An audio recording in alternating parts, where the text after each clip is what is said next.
ආයුබෝවන් සලපතල මළුව වැඩසටහනේ මේ හෝරාවක කාල සීමාව අපි විශේෂයෙන්ම වෙන් කරන්නේ ඔබේ එදිනෙදා ජීවිතයට වැදගත් වන නීතිමය කරුණු පිළිබඳව ඔබට යම්කිසි අවබෝධයක් ලබා දෙන්න. හිතවතුනි මේ දවස්වල රටේ පවතින ආර්ථික තත්ත්වයත් එක්ක ඔබට හිතුනොත් ඔබේ පෞද්ගලික පරිභෝජනයට වාහනයක් ගන්න එහෙම නැත්නම් ඔබට ඔබ කරන ව්‍යාපාර කටයුතු වලට අවශ්‍ය යන්ත්‍ර සූත්‍ර හරි වාහන හරි මොන හරි ගන්න අවශ්‍ය වුණොත් ටිකක් අත්පිට මුදලට ඔබට ඒක ලබා ගන්න අපහසුතාවයක් තියෙනවා නේද? ඒ නිසා ඔබ ගොඩක් වෙලාවට පෙළඹෙනවා ලීසින් ක්‍රමයට ඔබේ අවශ්‍යතාවය කරගන්න. ඒ වගේම තමයි මේ වෙනකොට සමහර විට ඔබ ලීසින් පහසුකම යටතේ එහෙම නැත්නම් කල්බදු හරි කුලීසින් අකර ක්‍රමයකට හරි වාහනයක් අරගෙන ඒක ගෙවා ගන්න බැරුව ටිකක් අපහසුතාව මැද්දේ ඉන්න අවස්ථාවක් වෙන්නත් පුළුවන්.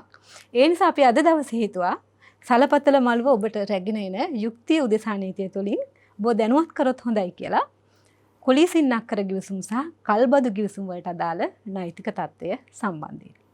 සුපුරුදු විදියටම ඔබ දැනුවත් කරන්න අදත් අපිත් එක්ක එකතු වෙනවා නීතිඥවරු දෙදෙනෙක්. අපි මුලින්ම හඳුනා ගනිමු නීතිඥ ශාමින්ද වික්‍රමසිංහ මහතා. ඔබතුමා බොහොම ගෞරවයෙන් ආයුබෝවන් කියලා පිළිගන්නවා. ආයුබෝවන් සාගරිකා. ඒත් එක්කම අපිත් එක්ක තමන්ගේ වටිනා කාලය ශ්‍රමය වැය කරන්න ඔබ දැනුවත් කරන්න එකතු වෙනවා නීතිඥ නිරෝධා කලන්සූරිය මහත්මිය. ඔබතුමියවත් බොහොම ගෞරවයෙන් ආයුබෝවන් කියලා ආයුබෝවන් පිළිගන්නවා. දැන් නීතිඥතුමනි අපි මේ කල්බදු පහසුකම් එහෙම නැත්නම් කුලීසින් අකර කිව්වට මිනිස්සුන්ට එච්චර තේරෙන්නේ නැහැ. ගොඩක් වෙලාවට අපිට හෙන්නේ ලීසින්.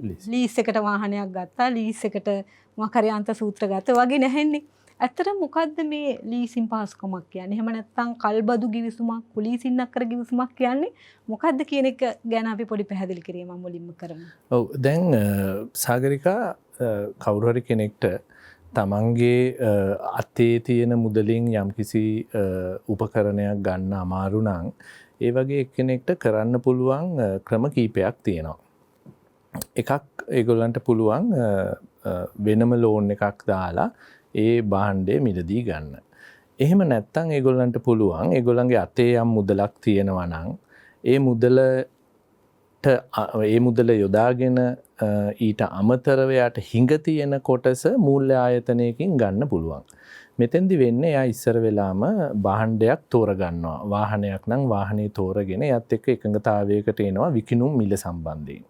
ඒ විකිණුම් මිල සම්බන්ධයෙන් එකඟතාවයට ආවට පස්සේ එයාට දැනුම් දෙනවා වාහනේ හිමිකරුට මම අතින් මෙච්චර මුදලක් දෙනවා ඉතුරු කොටස මම මූල්‍ය ආයතනයකින් ලීසින් ක්‍රමයට එහෙම නැත්නම් හයර් පර්චේස් ක්‍රමයට මේක මිලදී ගන්නවයි කියලා. එතකොට ඒ එකඟතාවයේ මත වාහනේ වැලියේෂන් එකක් කරනවා. වැලියේෂන් එකක් කරලා ඒ වාහනයට අදාළ තොරතුරු මූල්‍ය ආයතනයකට ලබා දුන්නාම මූල්‍ය ආයතනයෙන් මේ පුද්ගලයාට ඒ කියන්නේ ගැනුම්කරුට එයාට ගෙවන්න පුළුවන් ක්‍රමයක් තියෙනවානේ. එයාට ගෙවන්න පුළුවන් ප්‍රමාණයක් තියෙනවා. ඒතකොට ඒ අනුව එයා මූල්‍ය ආයතනයත් එක්ක සාකච්ඡා කරනවා. මට මෙච්චර මුදලක් අවශ්‍යයි. මට මාසයකට මෙච්චර මුදලක් තමයි ගෙවන්න පුළුවන්. ඒ අනුව අවුරුදු කීයක් පුරා මේක ගෙවනවද කියලා ඒ ගණන් හිලව් පිළිබඳ එකඟතාවයකට එනවා. ඒ එකඟතාවය හරි ගියාට පස්සේ මූල්‍ය ආයතනයත් එක්ක ගැනුම්කරු විසින් ගිවිසුමක් අත්සන් කරනවා. ඒ ගිවිසුම එක්කෝ hire purchase agreement එකක් වෙන්න පුළුවන්, කුලීසින් අකර ගිවිසුමක්. එහෙමත් නැත්නම් අපි leasing එකක් කියන්නේ finance leasing. ඒ කියන්නේ කල්බදු මූල්‍ය කරන ගිවිසුමක් වෙන්න පුළුවන්. එතකොට දැන් මේ ගිවිසුම් මොකක් හරි මේ එකඟතාවයේ මත ඒගොල්ලෝ මේ ගිවිසුම ඇති කරගන්නවා. එහෙම ඇති කරගත්තට පස්සේ මූල්‍ය ආයතනයෙන් එයාට දෙනවා ඩිලිවරි ඕඩර් කියලා වෙනම කොලයක්. ඒ ඩිලිවරි ඕඩර් එක එයාට දෙනවා. දැන් අත්සන් කරාට පස්සේ ඩිලිවරි ඕඩර් එක දෙනවා. එයා මේ ඩිලිවරි ඕඩර් එකත් අරගෙන යනවා. එකෙන් කියන්නේ අර වාහනේ හිමිකරුට එයාගේ වාහනේ ගැනුම්කරුට දෙන්න ඒ ලේඛනය ගෙනල්ලා මූල්‍ය ආයතනයට දෙන්න. එතකොට මූල්‍ය ආයතනයෙන් ඉතුරු සල්ලි ටික දෙනවා කියලා. එතකොට අපි විකිණුම්කරුව හම්බෙන්න යනවා. ගැනුම්කරුව ගිහිල්ලා විකිණුම්කරුට කතා කරනවා. කතා කරලා එයාගේ තියෙන අතින් අර ගෙවන කොටස මම කිව්වේ. ඒ කොටස එයා දෙනවා. එයා දීලා ඉතුරු ටික සම්බන්ධයෙන් එයා දෙනවාට ඩිලිවරි ඕඩර් එක. එතකොට ඒ විකිණුම්කරු වාහනේ මුදා හරිනවා ගැනුම්කරුට. ඊට පස්සේ විකිණුම්කරු මේ ඩිලිවරි ඕඩර් එක අරගෙන මූල්‍ය ආයතනයට ගියහම මූල්‍ය ආයතනයෙන් එයාට මුදල් දෙනවා. එතකොට මේ ඩිලිවරි ඕඩර් එකේ කියනවා මේ මූල්‍ය ආයතනය වෙනුවෙන් තමයි මේ විකිණුම්කරු විසින් ගැනුම්කරුට මේ භාණ්ඩය මුදා හරින්නේ කියලා. ඒකට ගැනුම්කරු මේ භාණ්ඩය පාවිච්චි කරනවා. එයා වාරික වශයෙන් අර එකඟ වෙච්ච මුදල් ගෙවාගෙන යනවා. එතකොට මේක තමයි ලීසින් පහසුකමක් යටතේ වාහනයක් ගන්නවයි කියන ක්‍රමේදී සිද්ධ වෙන මූලික දේ. හරි. ඒ වගේම නීතිඥතුමියනේ දැන් ශාමින්ද වික්‍රමසිංහ මහතා කිව්වා කුලීසින්නක්කර ගිවිසුම් කියලා වචනයක්. ඒ වගේම කල්බදු මූල්‍යකරණ ගිවිසුමක් කිව්වා. ওই දෙකේ මොකද්ද තියෙන වෙනස? ඔව්. සාගරික දැන් කුලීසින්නක්කර ගිවිසුම් කියන එක තමයි ගොඩක් ඉස්සර ඉඳලම ප්‍රසිද්ධ වෙලා තිබුණ දේ. දැන් ඒක ඇත්තටම 1989 වගේ කාලේ ඉඳලම තිබුණු පනතකින් එන්නේ. ඒතර ඒ යටතේ මිනිස්සු පුරුදු වෙලා හිටිය අර වාරික ක්‍රමයට ගෙවලා සමහරවිට ශීතකරණ වාහන විතරක් නෙමෙයි ඒ වගේ දේවල් ලබා ගන්න. ඊට පස්සේ පසු කාලීනව තමයි ඔය කුලී එක නැතුව ෆයිනෑන්ස් ලීසින් කියලා මේ මූල්‍ය බදු කරන යටතේ එහෙම පනතකින් මේ අපි අලුත් තත්යකට ආවේ. ඒතකොට ඒ දෙකේ වෙනස කිව්වොතින් දැන් මේ ෆයිනෑන්ස් ලීස් ඇග්‍රීමන්ට් එක යටතේ ගන්න. එහෙම නැත්නම් කල්බදු මූල්‍යකරණය යටතේ ගන්න අවස්ථාවේදී ගොඩක් වෙලාවට බලන්නේ ආයතනයේ පැත්ත. ආයතනය තමයි සුරක්ෂිත කරන්න හදන්නේ. නමුත් කුලීසින්නක්කර ගිවිසුමකදී හැම වෙලාවෙම පාරිභෝගිකයා කියන එක ආරක්ෂා කරන්න තමයි උත්සාහ කරන්නේ. ඒතර අපි බැලුවොතින් මේ දෙක අනුව ගත්තොත් දැන් අද වෙනකොට කුලීසින්නක්කර ගිවිසුම් කියන එක අභාවිතයට වගේපත් වෙලා තියෙනවා. ගොඩක් වෙලාවට දැන් අපි දකින්නේ ක්‍රෙඩිට් කාඩ් එකක් පාවිච්චි කරලානේ අපි ආයතන සිංගයකට වගේ හරි ගිහිල්ලා අපි ආයතනයකට ගිහිල්ලා බඩුවක් ගන්න බලන්නේ. ක්‍රෙඩිට් කාඩ් එක තියෙනවා. ඒකට සැපයුම් කරුවට සම්පූර්ණ මුදලම හම්බ වෙනවා. හැබැයි අපි බැංකුවට වාරික වශයෙන් ගෙවන්න තමයි පුරුදු වෙලා තියෙන්නේ. ඒතර ඒකත් එක්ක ගොඩක් වෙලාවට මේ මූල්‍ය බදු කරණේ යටතේදී දේවල් ගන්න මිනිසුන් පුරුදු වෙලා තියෙනවා සහ ඒක භාවිතය වැඩි වෙලා තියෙනවා. ඒකට එක හේතුවක් තමයි මේ සාගරික අපි දකින්නේ මේ ඒක ගන්න පහසුයි. බැංකුව වලින් ඉක්මනටම දෙනවා මේ ෆයිනෑන්ස් ලීස් එක. සහ ඒකේ කියන්නේ කාලයක් අපිට අවශ්‍ය ප්‍රමාණයට දීර්ඝ කරගන්න පුළුවන් අවුරුදු 7ක් වගේ කාලයක් දෙනවා. ඒතර ඒකත් එක්ක මිනිස්සු පෙළඹිලත් වෙනවා මේ ෆයිනෑන්ස් ලීස් එකට යන්න. ඔව්. ඒත් එක්කම නීතිඥතුමිය අපි පැහැදිලි කරමු. දැන් කවුරු හරි පුද්ගලයෙක් තමන් ඇතුළත් උනේ කුලීසින්නක්කර ගිවිසුමකටද එහෙම නැත්නම් කල්බදු ගිවිසුමකටද කියලා කොහොමද දැනගන්නේ? මොකද්ද ඒ වෙනස? ඔව් ඇත්තටම මේක හරිම වැදගත් ප්‍රශ්නයක්. මොකද ගොඩක් අය මේ ගිවිසුම කියවන්නේ නැතුව තමයි මේ ගිවිසුමට අත්සන් කරන්නේ. ඒක අපි දකිනවා මේ සමාජයේ තියෙන ලොකුම ප්‍රශ්නයක්. ඒතර ඔබ හැම වෙලාවෙම තමන් අත්සන් කරන්නේ මොකද මොන ආකාරයේ ඇග්‍රීමන්ට් එකකටද මොන ගිවිසුමකටද කියන එක බලන්න ඕනේ. ඒතර ඒකේ පැහැදිලිව සඳහන් වෙනවා තමුන් අත්සන් කරන්නේ මේ කුලීසින්නක්කර ගිවිසුමකටද එහෙම නැත්නම් ෆයිනෑන්ස් ලීස් මේ ලීසින් ඇග්‍රීමන්ට් එකකටද කියලා. ඊට අමතරව මේ කුලීසින්නක්කර ගිවිසුමකදී ඒකේ පනතෙම දක්වලා තියෙනවා දවස් 14ක් ඇතුළත ඔබ විසින් අත්සන් කරපු ගිවිසුම ඔබට ලැබෙන්නට සලස්වන්න ඕනි කියලා අදාළ ආයතනය විසින්. ඒකට ඒක එහෙම උනේ නැත්නම් ඒක බලාත්මක කිරීමේ අපහසුතාවයක් තියෙනවා. නිත්‍යානුකූලව නම් ඔවුන් විසින් එය ඔබට ඒ කියන්නේ පාරිභෝගිකයාට ඔබ අත්සන් කරපු ගිවිසුම ලබා දිය යුතුයි දින 14ක් ඇතුළත. ඒ කියන්නේ ඔබට මේ කල්බදු ගිවිසුමකට හරි කුලීසින්නක්කර ගිවිසුමකට හරි ඇතුළත් වෙනවා නම් ඔබට අයිතියක් තියෙනවා අදාළ ආයතනයෙන් ඒ ගිවිසුමේ තමන්ගේ පිටපත ඉල්ලගන්න. අනිවාර්යයෙන්ම. ඔව්. ඒ වගේම නීතිඥතුමනි දැන් අපි මේ සමාජයේ අපි ළඟ සමහර වෙලාවට සේවාදායක වෙනවා. තමන්ට ওই ලීසින් එක ගෙවා ගන්න බැරි වුණාම අහනව ඇවිල්ලා මේ ගිවිසුමත් එක්කම වාහනේ වෙන කෙනෙක්ට පවරලා මේ වගකීමෙන් ගැලවෙන්න බලන අවස්ථා තියෙනවා. ඇත්තට මෙහෙම කරන්න පුළුවන්ද? එහෙම එතනදී අපි බලන්න ඕනේ මෙයාට පාදක වෙන අදාළ වෙන නීතිය මොකක්ද කියලා. ඒක පදනම් වෙන්නේ එයා ඇතුළත් වෙච්ච ගිවිසුමේ වර්ගය අනුව. සාගරිකා එයා ඇතුළත් වෙලා තියෙන්නේ කුලීසින්නක්කර ගිවිසුමක් විදිහට නම් පනතේ කියනවා ඒ ගිවිසුමේ ඉන්න දැන් ගැනුම්කාරයා මේ භාණ්ඩය ගත් එක්කෙනා අපි එයාට කියන්නේ අයිතිකාරයා කියලා. එතකොට ඒ භාණ්ඩය දීපු කෙනාට අපි කියනවා පරම අයිතිකරු කියලා. දැන් මෙයාට පුළුවන් දැන් ඒ ගත්ත කෙනා අපි කුලියට ගන්නවා කියලානේ මේක කියන්නේ. දැන් එතෙන්දී පනත කියනවා ඉල්ලීමක් කරන්න ඕනේ ආයතනයෙන් මේ භාණ්ඩය මම වෙනුවට වෙනත් කෙනෙකු මගින් ගෙවාගෙන යන්න අවස්ථාව දෙන්න කියලා. එතකොට ඒ භාණ්ඩය වෙනත් කෙනෙකුට මාරු කරන්න ආයතනයට බැඳීමක් තියෙනවා, වගකීමක් තියෙනවා නීතිමය වශයෙන්. ඒ වගේම ඒක මේ භාණ්ඩය ගත්ත පුද්ගලයාගේ මේ අයිතියක්. ඒක අසාධාරණ ලෙස ප්‍රතික්ෂේප කළොත් එයාට පුළුවන් අධිකරණයට යන්න. පනතෙම කියනවා අධිකරණයට ගිහිල්ලා බලාත්මක කරගන්න පුළුවන් කියලා. ඒ වගේම සමහර අවස්ථාවල් වලදී මූල්‍ය ආයතනයට අපහසුතාවයක් වෙලා යම් තත්ත්වයක් යටතේ ඒගොල්ලන්ට ඕනේ නම් මූල්‍ය ආයතනයත් මාරු කරන්න පුළුවන්. හැබැයි ලීසින් එක ලීසින් නැත්තම් කල්බදු මූල්‍යකරණ යටතේ ඒක කරන්න බෑ. ඒක කරන්න නම් එක්කෝ ඇග්‍රීමන්ට් එකේ එකඟ වෙලා තියෙන්න ඕනේ. එහෙම නැත්තම් ඒගොල්ලෝ අලුත් ඇග්‍රීමන්ට් එකකට යන්න ඕනේ. ඒ කියන්නේ අපි ඉන්ට්‍රොඩියුස් කරන කෙනත් එක්ක අලුත් ඇග්‍රීමන්ට් එකකට යන්න ඕනේ. මූල්‍ය සමාගමත් එක්ක අලුත් ඇග්‍රීමන්ට් එකකට යන්න ඕනේ. එහෙම තමයි මේ නීති දෙකේ වෙනස තියෙන්නේ. ඒතකොට නීතිඥතුමනි එහෙම දැන් අපිට මූල්‍ය සමාගමට දැනුවත් කිරීමකින් තොරව කරන්න බැරි දේ වැඩි. මූල්‍ය බැහැ කරන්න. මොකද මූල්‍ය සමාගම තමයි පරම අයිතිකාරයා. ඒක පරම අයිතිකාරයා කිව්වට ඒ කියන්නේ එකෙන් අදහස් කරන්නේ ඇත්තටම එයා තමයි අයිතිකාරයා. ඉතින් එතකොට මේ ගිවිසුමේ තියෙනවා කොන්දේසියක්, මෙයාට කොන්දේසි ගණනාවක් තියෙනවා සහ පනතිනුත් මේක ආරක්ෂා කරලා තියෙනවා. එයාට මේක භුක්ති විඳින්න පුළුවන්. භුක්ති විඳින්න පුළුවන්. එයාට ඒ භුක්තිය වෙන කෙනෙක්ට දෙන්න බෑ. දැන් මේ කුලිසින්නක්කරයට තෙනම් එයා කියන්නත් ඕනවා ඒ භාණ්ඩයේ තියෙන තැන පවා කිවි මේ දැනුම් දීමේ වගකීමක් භාණ්ඩය ගත්ත පුද්ගලයාට තියෙනවා.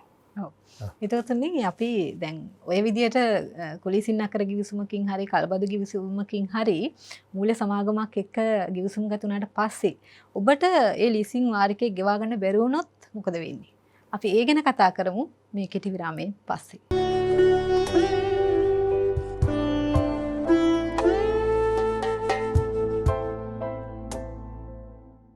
හිතවතුනි ඔබ නැවතත් එකතු වන්නේ සලපතල මළුව ඔබට රැගෙන එන යුක්තිය උදෙසා නීතිය සමගින්.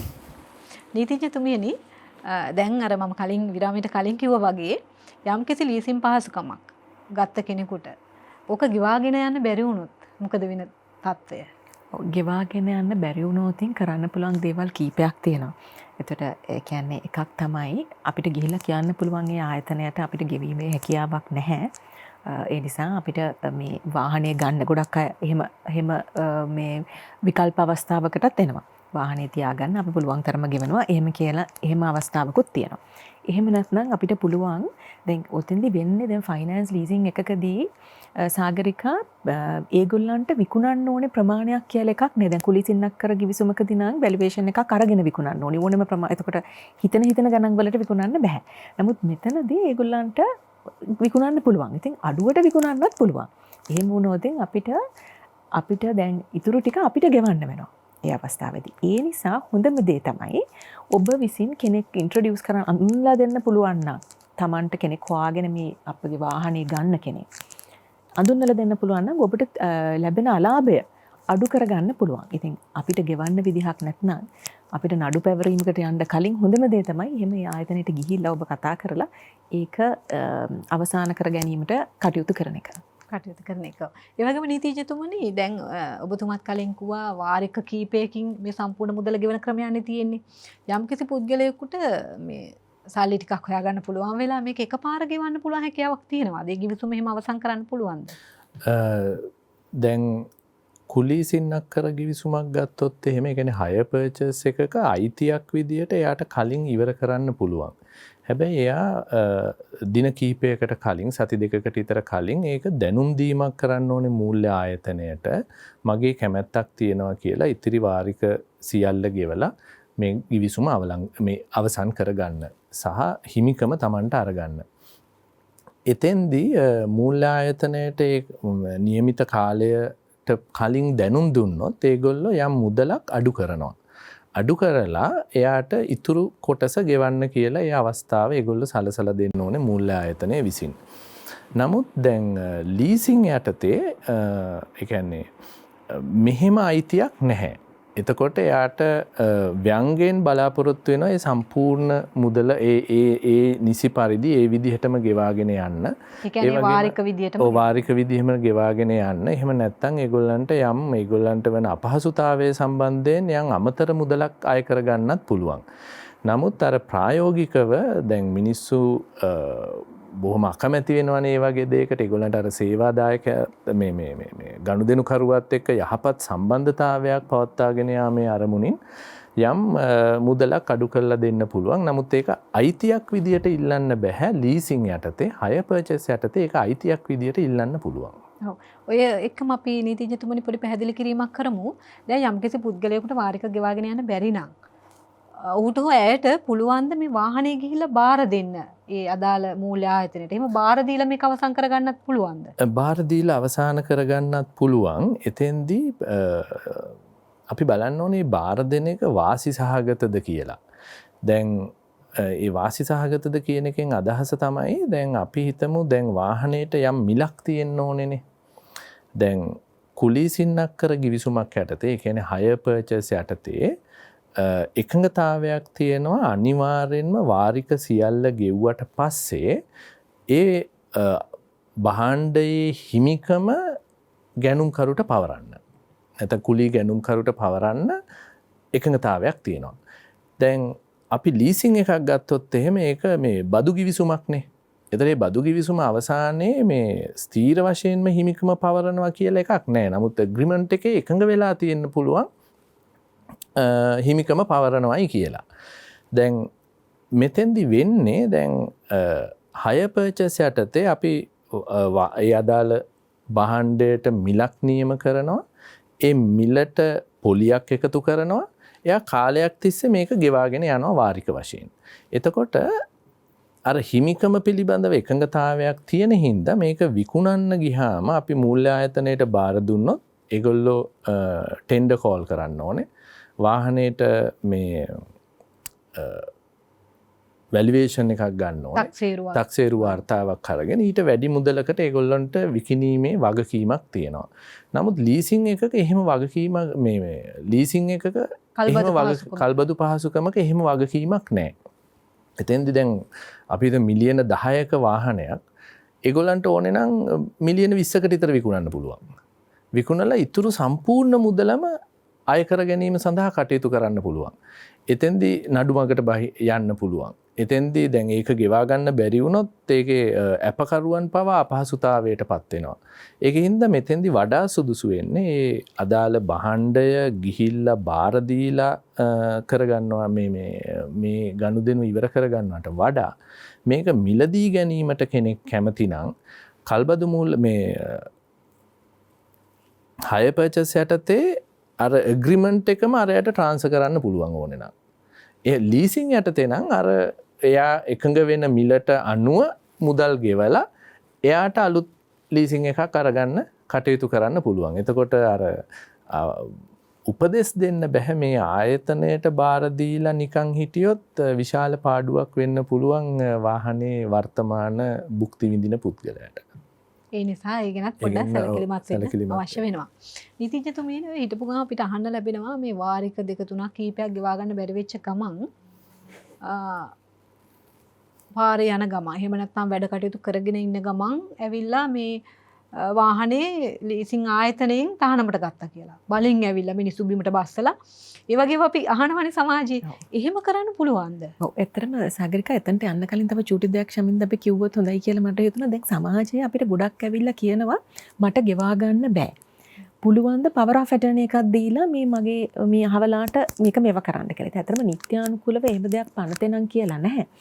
අනිත් එක තමයි ඔබ විසින් එහෙම දෙයක් කරෝතින් වෙන්නේ දැන් ගෙවාගෙන යනකම් කල්බදු ආයතනයක් මුකුත් කියන එකක් නැහැ. හැබැයි ඕක ගෙවන්න බැරි වුණු ගමන් ඒගොල්ලන් ඒකම ඔබ විසින් ඉදිරිපත් කරන ලියවිල්ලම ඔබගේ අවාසියට හේතු වෙන්න පුළුවන්.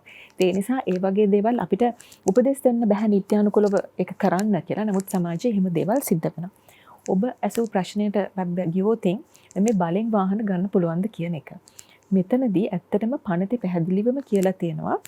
ගෙවල නැත්නම් ඒ අවස්ථාවේදී වාහනේ ගන්නව නම් පොලිසිය දැනුවත් කරලා සාමකාමීව ඒකේ භුක්තිය සන්තකය ලබා ගන්න කියලා. එහෙම නැත්නම් ඒක නඩු මාර්ගයෙන් අපි අධිකරණයට ගිහිල්ලා තමයි මේ අවස්ථාව ලබා ගන්න ඕනේ. මොකද අපි සමාජයේ දකිනවා මෙහෙම වෙලාවකදී වාහනේ යනකොට වාහනේ ඉන්න අය බස්සලා බලෙන් වාහන අරගෙන යනවා. පෞද්ගලික පරිශ්‍රයකට ගිහිල්ලා වාහනේ අරගන්නවා. එහෙම නැත්නම් නවත්තලා තියෙන වාහනේ උස්සගෙන යනවා. ওই ටිකනේ සිද්ධ වෙන්නේ. ඒතර එහෙම අවස්ථාවකදී ඇත්තටම ඒ දේ සිද්ධ කරන පුද්ගලයා අපරාධමය වගකීම් වලට ලක් වෙනවා. මොකද එතෙන්දී ඔබ සොරකම් කිරීම, බලෙන් පැහැර ගැනීම, එහෙම නැත්නම් අවහිර කිරීම ආදී දණ්ඩනීති සංග්‍රහයේ තියෙන ඒ වගකීම් පවා ඔබ ඒවටත් හසු වෙන්න පුළුවන්. ඊට අමතරව ඒකට උපදෙස් දුන්නා කියලා, අනුබල දුන්නා කියලා. ඒ මූල්‍යම ආයතනය පවා වැරදිකාරයෙක් වෙන්න පුළුවන්. ඉතින් ඒ නිසා එහෙම කරන එක සම්පූර්ණයෙන්ම වැරදි. ඒක පනතට සම්පූර්ණයෙන්ම විරුද්ධයි, නීතියට විරුද්ධයි. එහෙම කිරීමේ හැකියාවක් නැහැ. ඔව්.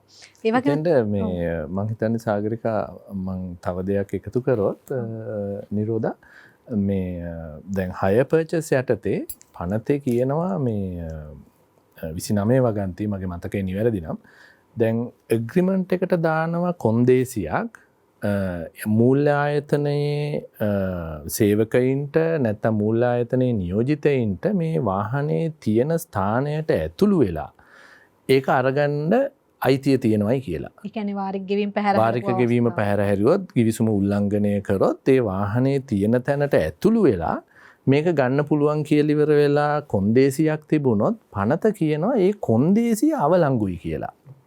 ඒ කියන්නේ එහෙම ඇතුළු වෙලා ගෙදරකට පැනලා අරගන්න බෑ හය පර්චස් යටතේ. දැන් ලීසින් යටතේ නිරෝධ නිවැරදිව විස්තර කරා වගේ අර පොලිසියෙන් එක්කගෙන ඇවිල්ලා ගෙදරට සාමකාමීව ඒක අරගන්න පුළුවන්. එහෙම නැත්නම් අධිකරණ මාර්ගයට යන්න පුළුවන්.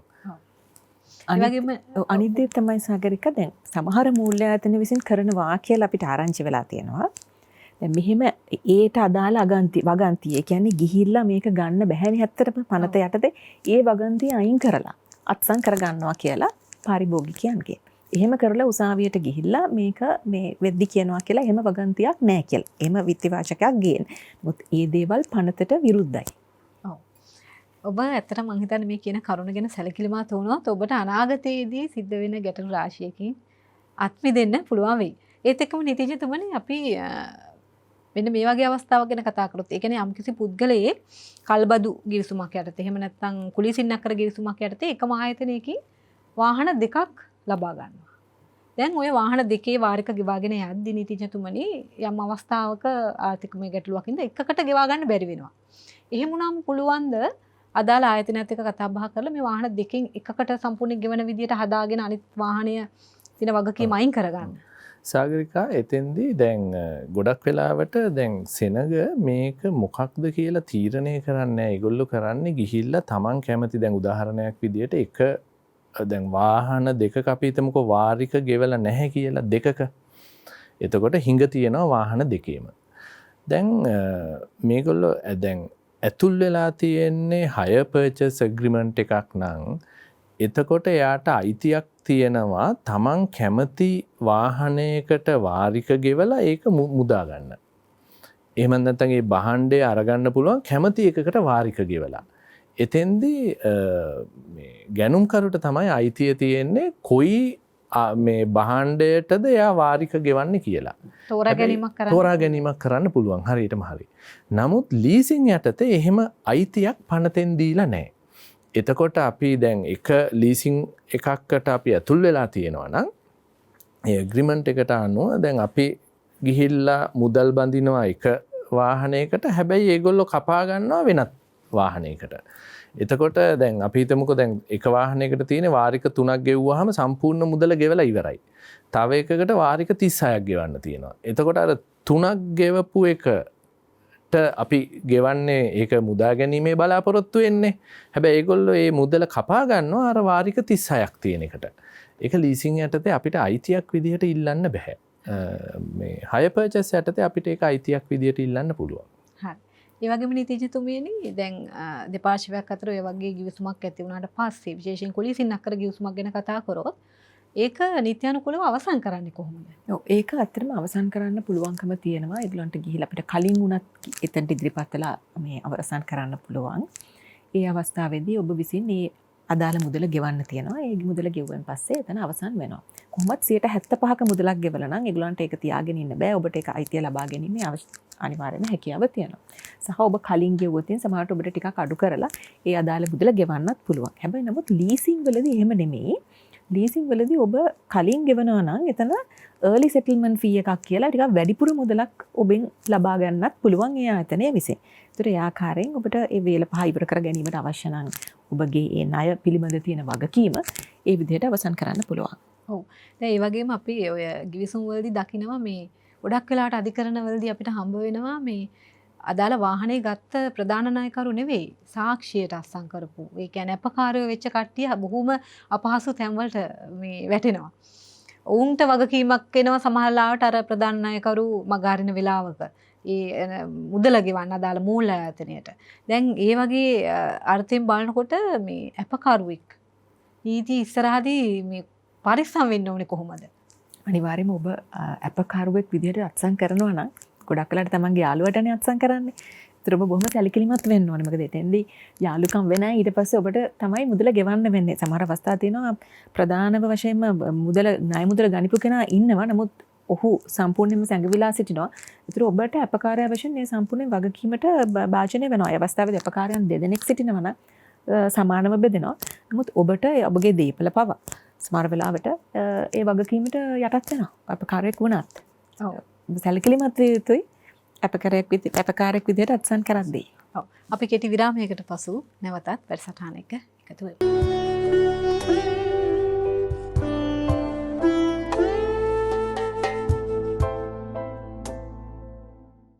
ඒ වගේම තමයි නීතිඥතුමනි දැන් මේ ඇත්තටම මේ කල්බදු පහසුකමක් හරි කුලීසින්නක් කර පහසුකමක් හරි කවුරු හරි පුද්ගලයෙක් ලබා ගන්නකොට එකවර අත්පිට මුදලට මිලදී ගන්න බැරි කම නිසානේ. නමුත් ගොඩක් වෙලාවට අපි සමාජයේ අහනවා මේ ලීසින් ගන්න ගිහිල්ලා බොහොම අමාරුවේ වැටෙනවා. පස්සේ මේ ලීසින් එක නිසා නඩු වැටෙනවා, වාරික ගෙවා ගන්න බැරුව අසරණ තත්ත්වයටපත් වෙන කට්ටිය අපිට ඕන තරම් හම්බ වෙනවා. ඒ නිසා ඔය කල්බදු පහසුකමක් ගනිද්දී එහෙම නැත්නම් කුලීසින්නක් කර ගිවිසුමකට යනකොට පුද්ගලයෙක් සැලකිලිමත් වෙන්න ඕනේ මොන වගේ කරුණු ගැනද? ඔබට මොකද දෙන්න පුළුවන් උපදේශය සම්බන්ධයෙන්? ඔව් එතෙන්දී සාගරිකා හොඳ ප්‍රශ්නයක් සහ ඒක කාලෝචිත ප්‍රශ්නයක්. දැන් බලන්න පහුගිය කාලේ විශාල අර්බුදයකට මුහුණ දුන්නා මේ ලීසින් වාරික ගෙවා ගැනීමට අපහසු වීම මත එකක් මේ කොවිඩ් හේතුව හින්දා ඊළඟට රටේ තිබිච්ච විවිධ ප්‍රශ්න හින්දා රටේ නිසි පරිදි මේක පවත්වගෙන යන්න බෑ. අද වුණත් යම් යම් ප්‍රශ්න තියෙනවා. ඒ කියන්නේ ඉන්ධන ප්‍රශ්න තියෙනවා. ඒ වගේ පාසල් වහලා තියෙනවා. ඒ වගේ වෙලාවල් වලදී දැන් ආර්ථිකය බොහොම කඩා වැටිච්ච අවස්ථාවක් අපි දැනුත් ඉන්නේ. එතෙන්දී දැන් ආණ්ඩුව පැත්තෙන් එක මහ බැංකුව මැදිහත් වෙලා මොරටෝරියම් එකක් දුන්නා. ඒ කියන්නේ මේක යම් කාලයක් පස්සට අරගෙන දුන්නා. ඒක මීට කාලයකට කලින් ඒ කාලය ඇතුළත ඒගොල්ලෝ ඉල්ලීම කරලා තිබුණා නම් ඒගොල්ලන්ට මේ වාරික ගෙවීම මාස 6කින් වගේ අවස්ථා කීපයකදී මේක පිටිපස්සට දැම්මා. දැන් නමුත් අද ඒගොල්ලෝ ඒ පොලියත් එක්ක ඒක ගෙවාගෙන යන්න සිද්ධ වෙලා තියෙනවා. නමුත් තාමත් මේ රටේ සෙටල් වෙලා නැහැ. එතෙන්දී දැන් සාගරික අහපු ප්‍රශ්නේ දැන් මේ වගේ තත්ත්වයක් යටතේ මොනවද සැලකිල්ලට භාජනය කරන්න ඕනේ කරුණු මේ වාහනයක් තෝරගැනීමේදී කියලා. සහ ලීසින් එකකට යනකොට. දැන් ඉස්සර වෙලාම දැන් මේ වාහනයක් මිනිස්සෙක් ඇයි ගන්නෙ? එයාට තියෙනවානේ පර්පස් එකක්. එයා එක්කෝ පාසල් බස් රථයක් විදියට ඒක අරගන්නවා වෙන්න පුළුවන්. එහෙමත් නැත්නම් කිසියම් ආයතනයකට අරගන්නවා ඒ ආයතනයේ කටයුතු කිරීම සඳහා. ඒක හાર્ඩ්වෙයාර් එකක් වෙන්න පුළුවන්. එහෙමත් නැත්නම් ට්‍රාන්ස්පෝර්ට් කරන ආයතනයක් වෙන්න පුළුවන්. ඒතර මෙතෙන්දි බලන්න ඕනේ මේ ආයතනයේ තියෙන මූල්‍ය හැකියාව. දැන් පුද්ගලයෙක් නම් එයාට දරා ගන්න පුළුවන් හැකියාවක් තියෙනවානේ. දැන් මම දන්නවා මගේ ගෙදරට කොච්චර මුදලක් වියදම් වෙනවද? මගේ අමතර වියදම් මොනවද? දැන් මේවා සැලකිල්ලට ගත්තාම මට මේ හම්බෙන මුළු ආදායමම ගෙවන්න බැහැනේ මේ වාරිකයක් විදියට. එතෙන්දී එයා තීරණය කරන්න ඕනේ වාහනේ තීරණය කරන්න කලින් එයාගේ මූල්‍යමය හැකියාව. ඒ මූල්‍යමය හැකියාව තීරණය කරද්දී එයා බලන්න ඕනේ බැරි වෙලා හරි මාසයක් දෙකක් තුනක් Tamanට අසනීප වෙනවා. එහෙමත් නැත්නම් රටේ ප්‍රශ්නයක් ඇති වෙනවා. ගෙවා ගන්න බැරි වුණොත් Tamanට පුළුවන් ද මේ ගෙවීම කරගෙන යන්න. එතකොට ඉස්සර වෙලා එයාගේ අර වාරිකේ එයා අවංකව ගෙවන්න පුළුවන් කොච්චරද කියන එක එයා තීරණය කරලා ඊළඟට එයා බලන්න ඕනේ ඒ වාරිකේ ගෙවාගෙන යන්න පුළුවන් වෙන්න යම් මූල්‍යමය වටිනාකමක් තියෙනවානේ. ඒතර තමන්ගේ අතේ මුදලක් තියෙනවා මූල්‍ය ආයතනයට ගෙවන්න ඕනේ වාරිකයක වටිනාකමක් තියෙනවා. ඒතර ඒ වාරිකේ වටිනාකමට අනුවනේ මූල්‍ය ආයතනයෙන් ලබා ගන්න පුළුවන් මුදලේ ප්‍රමාණය තීරණය වෙන්නේ. ඒතර මේ දෙක එකතු කරලා ඒ රේන්ජ් එකේ නැත්නම් ඒ වපසරියේ තියෙන වාහනයක් එයා තෝරගන්න ඕන. Tamanට ගැළපෙන. ඒතර එහෙම තෝරගෙන එයා ගෙවීම කරගෙන යනවා නම් එතෙන්දී එයා ඊට ආරක්ෂිතයි. මිනිසුන්ට වෙන්නේ ඉස්සෙල්ලම තෝරගන්නවා ලස්සනම තියෙන වාහනේ. ඒකේ ඩියුරබිලිටි එක, ඒකට කොච්චර මේන්ටේනන්ස් කොස්ට් එකක් යනවද මේව මොකුත් බලන්නේ මේක තමයි හොඳම වාහනේ කියලා වාහනේ තෝරගන්නවා. ඊට පස්සේ මොකද කරන්නේ? තමන්ගේ මූල්‍යමය හැකියාව පුළුවන් තරම් බොරු ඉදිරිපත් කරලා ආයතනයට ලේඛන හදලා යාළුවන්ගේ ලේඛන හදලා මේ අපකාරීන්ගේ ලේඛන හදලා ගෙවා ගන්න බැරි ලොකු ප්‍රමාණයක් එයා වාරිකයක් විදියට අරගෙන තමන්ගේ ආදායම වැඩි කරලා පෙන්නලා බාර ගන්නවා ගෙවාගෙන යන්න.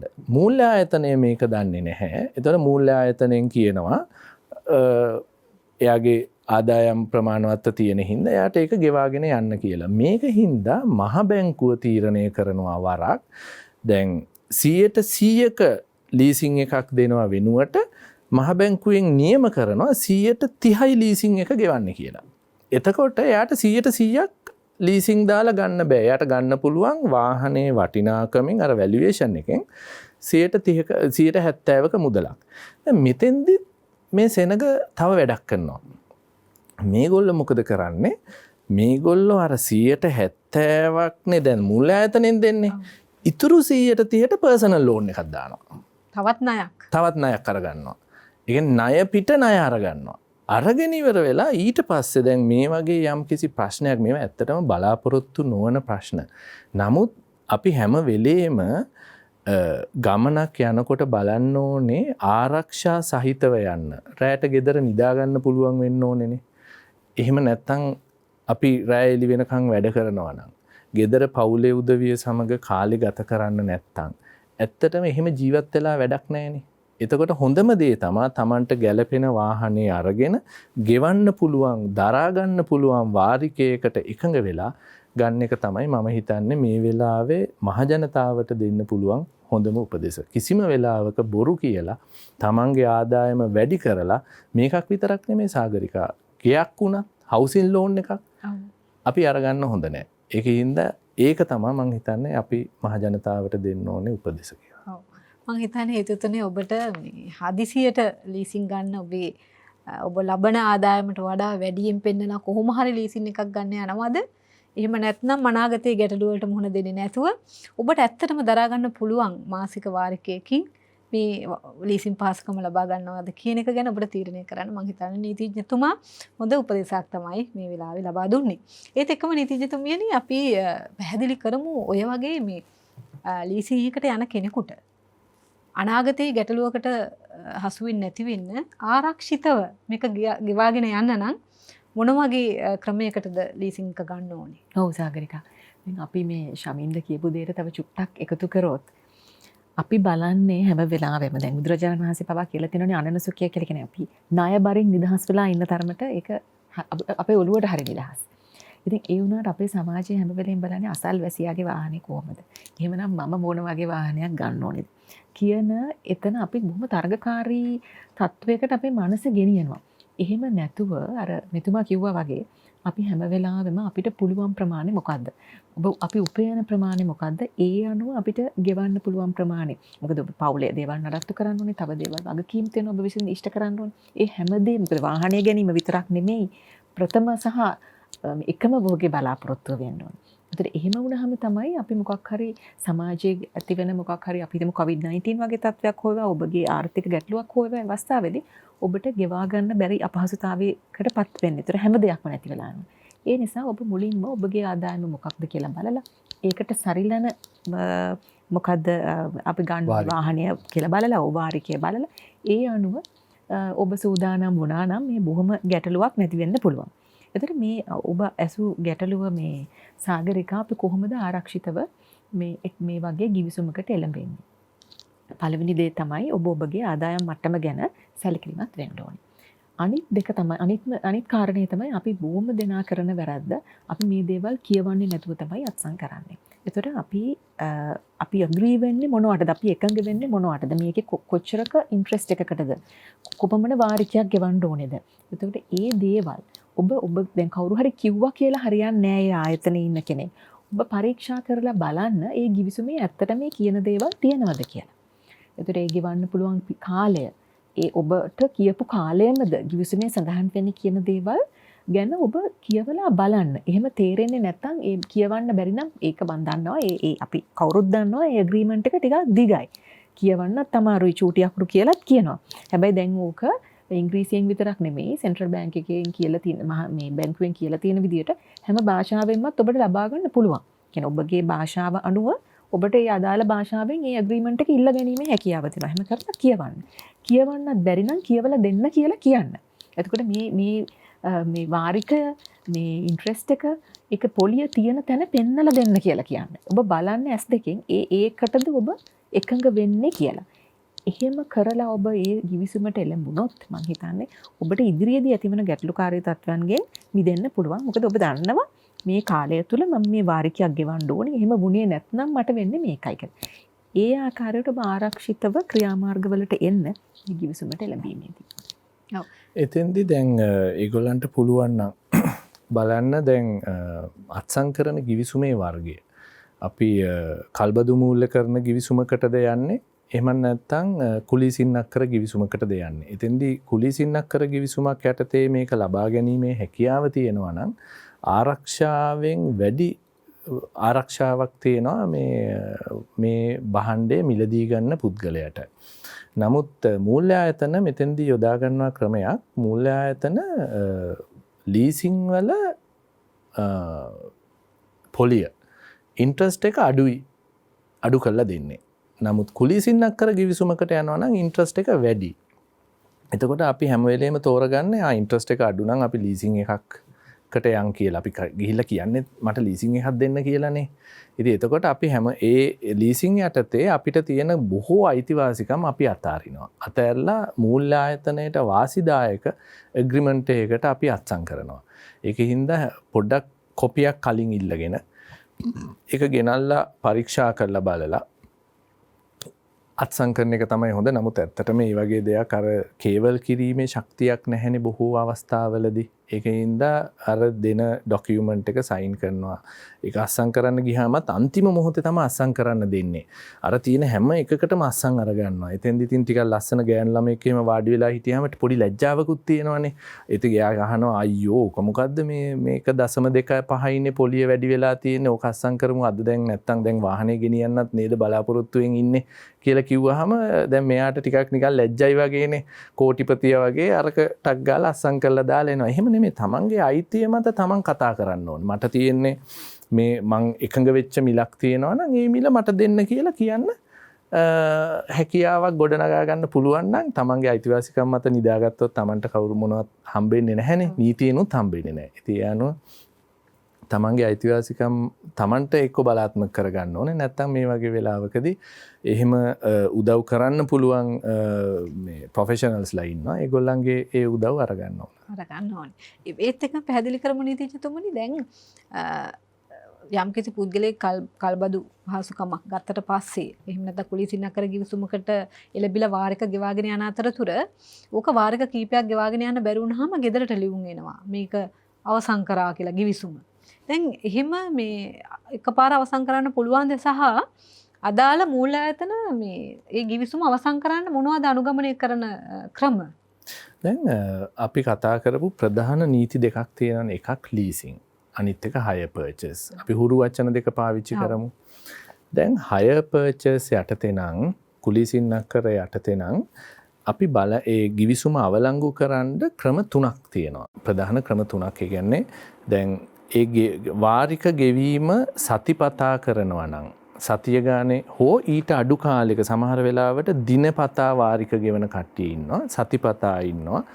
ඒ වගේ වෙලාවකදී මේ කුලී ගෙවීම පැහැර හැරියොත් සතියක කාලයක් ලබා දෙන්න ඕනේ අවම වශයෙන් ඒ හිඟ ගෙවීම පියවන්න. ඒ සතියක දැනුම් දීමක් කළා තමයි අවලංගු කරන්න පුළුවන්.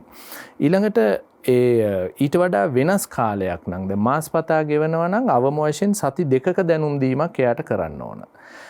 ඒ වගේම දැන් අපි හිතමුකෝ යම් කොන්දේසියක් උල්ලංඝනය කරා. ඒ කියන්නේ දැන් පනතයට අනුව කොන්දේසියක් උල්ලංඝනය කරා වෙන්න පුළුවන්. එහෙම නැත්නම් ගිවිසුමට අනුව ගිවිසුමේ තියෙන කොන්දේසියක් උල්ලංඝනය කරා වෙන්න පුළුවන්. එතකොට මේ දෙකෙන් කෝක උල්ලංඝනය කරත් මාසයක දැනුම් දීමක් කරලා තමයි ගිවිසුම අවලංගු කරන්න පුළුවන් hire purchase යටතේ. නමුත් leasing යටතට ආවහම එතෙන්දී දැනුම් දීමක් කරන්න ඕනේ යාට මේක යාවත් කාලීන කරන්න කියලා. ඒ කියන්නේ මේ ඉල්ලීමක් මේ හිඟ වාරික ගෙවන්න කියලා. එහෙම නැත්තම් මීට පරණ නීතියේ තිබ්බේ 2000 පනත යටතේ තිබ්බේ මේ දවස් 21ක දැනුම් දීමක් කරන්න ඕනේ කියලා. ඒක පසුව සංශෝධනය වුණා. වර්තමාන තත්ත්වය තමයි අවම වශයෙන් දින 21 දින 7ක දැනුම් දීමක් කරලා මේ ගිවිසුම අවලංගු කරන්න පුළුවන් කියලා. ඒක තමයි කාලවකවානු වලින් අපිට තියෙන අයිතිය. ඔව්. නීතිඥතුමීනේ අපි වැඩසටහන අවසන් කරන තව විනාඩි 2-3ක් කාලයක් තියෙන නිසා මම කෙටි පිළිතුරක් ඔබතුමීගෙන් බලාපොරොත්තු වෙන්නේ. දැන් අපි දකිනවා මේ ඔය වාරික ගෙවා ගන්න බැරිව නඩු පවරන අවස්ථා තියෙනවානේ.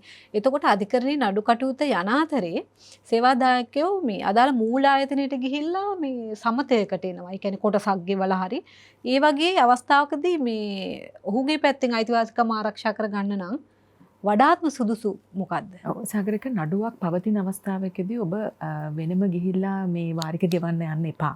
මොකද නඩුවක් දැන් ඔබට මේ වෙනකොටත් පවතිනවා නම් ඔබ උසාවියට අනිවාර්යෙන්ම යන්න ඕනේ. ඒ නිසා ඔබගේ නීතිඥ මහත්මයාත් එක්ක කතා කරලා ඒ අනුව සුදුසු ක්‍රියාමාර්ගයක් කරන්න. මොකද උසාවියේ නඩුවක් යන අතරේ වෙනම ගිහිල්ලා සමත වෙන්න කියලා මුදල් තියෙන ටික දාලා එහෙම කරන්න යන්න එපා. මොකද අපිත් දකිනවා ඒ දේ. ඊට අමතරව සාගරික අවසාන මොහොතේ චූටි දෙයක් මට කියන්න ඕනේ. ඔබ ෆයිනෑන්ස් ලීස් එකක් එහෙම නැත්නම් මේ බද්දක් ගන්න යනවා නම් තමන්ගේ වාහනයට නයක් ගන්න යනවා නම් බලන්නේ ආයතනය ඇත්තටම ලියාපදිංචි වෙච්ච ආයතනයක්ද කියලා. ඕක තමයි ප්‍රධාන වරද අපි කරන. ඒ කියන්නේ ඒක බැංකුවක් වෙන්න පුළුවන්, ෆයිනෑන්ස් කම්පැනි එකක් වෙන්න පුළුවන්. එහෙම නැත්තම් බලයලත් ආයතනයක් වෙන්න ඕනේ සෙන්ට්‍රල් බැංක් එකකින්. එහෙම නැතුව බොරුවට ව්‍යාජ කඩ පවත්වාගෙන යන ස්ථාන තියෙනවා. එහෙම එකකින් ඔබට ගත්තොත් කවදාවත් ඔබට නඩු මාර්ගයට ගිහිල්ලා කිසිම පිළිසරණක් ලබා ගැනීමේ හැකියාවක් නැහැ. ඔබට මතක ඇති COVID-19 කාලේ අපි දැකපු දෙයක් අර 3 wheel ඒවට දීපු සහන ඒවා ලබා ගන්න බැරුව ඒ 3 wheel සංගමයේ කෙනෙක් කතා කරා. මේ පුද්ගලයා මරණයටපත් වුණා. ඕන් වෙනුවෙන් කතා කරා. පාරේ මරලා දැම්ම. ඇයි හේතුව? බෑ මේක මේ ක්‍රියාත්මක කරගන්න කිසිම හැකියාවක් නැහැ. මොකද ඒක ලියාපදිංචි වෙන ආයතනයක් නෙමෙයි. ඒ නිසා ඔබ බලන්නේ සහතිකය එල්ලලා තියෙන්න ඕන. ඔබට ප්‍රදර්ශනය කරලා තියෙන්න ඕනේ ආයතනේ. එහෙම තියෙන ස්ථානයකින් ඒ ණය මුදල ලබා ගන්න.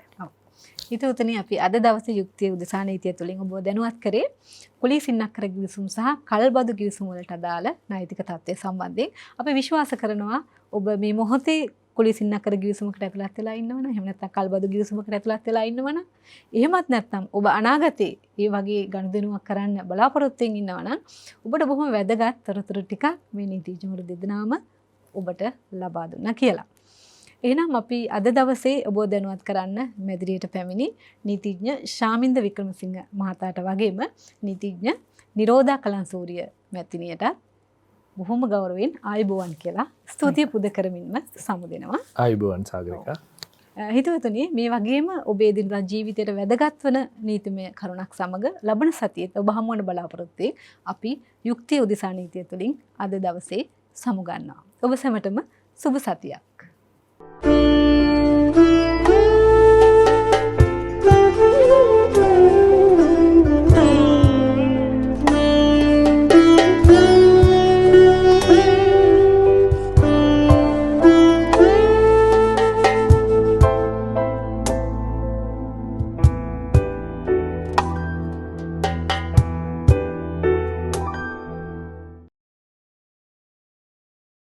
මෙවැනි වටිනා වැඩසටහන් නැරඹීමට ජයමග TV YouTube නාලිකාව සබස්ක්‍රයිබ් කර සීනුව ලකුණ ක්ලික් කරන්න.